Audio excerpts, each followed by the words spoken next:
The nation's largest union of federal workers is calling on Congress to pass a short-term funding bill and immediately end the Trump shutdown as it heads into a fifth week.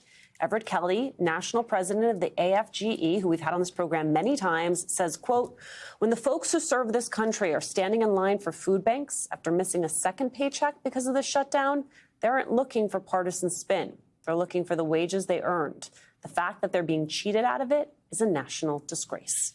I still think to some extent, I wonder how you both gauge it, that a lot of folks still look at this president and they look at this situation because we've been here before, 2018, 2013, et cetera.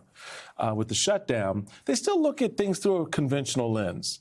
And I'm wondering if there's a trigger point, because when you look at the polling on who's to blame, only 50% of the American people, after everything we know, after everything has come out, and after everything's happened so far, only 50% versus 43 blaming Democrats, tells me that there's still some conventionality going on here, that people still kind of return to their partisan line. They return to their partisan line, but more importantly, they put less on this president than I think we may realize in many respects.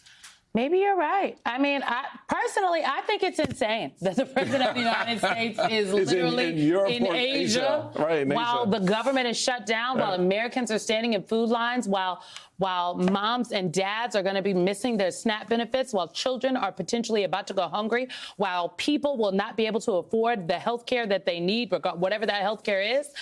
And the president is just flying around talking about an MRI that he got, and Congresswoman Alexandria Ocasio-Cortez and Jasmine Crockett. I think it's insane.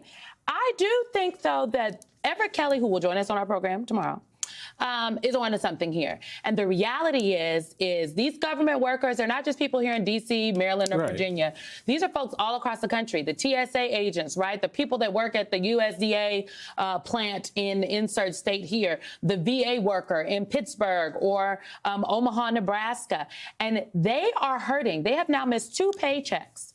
So I think the pressure is not just on Democrats. The pressure is actually on Republicans, because I'm looking at the Capitol. The Democrats are here. The Democrats in the House and the Senate are here. The Republicans in the Senate are here. The Republican Speaker of the House and the Republicans in Congress and the House of Representatives are AWOL. The Democrats are here, but you have a major union saying this has gone too far and we're done. Are you hearing from Democrats that puts pressure on them? The people said they're gonna have a meeting tomorrow. That's what they told me. They said, well, we're going to talk about it in the meeting tomorrow. They got meetings tomorrow.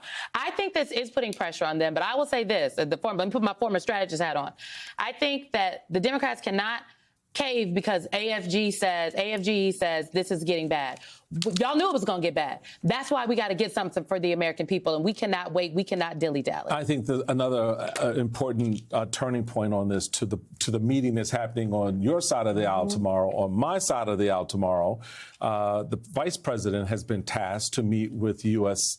Republican senators at their every Tuesday lunch. I've had the privilege of being in that meeting. I can tell you what happens there. That's the conversation around marketing, messaging, and management. And those 3 things are now front and center on this shutdown. How do they market it? How do they message it? How do they manage it? Because I think, to my earlier point and what you've just laid out, Simone, that polling we see, it's about to turn. And they're afraid of that. I wonder if they'll serve Argentine beef at that lunch.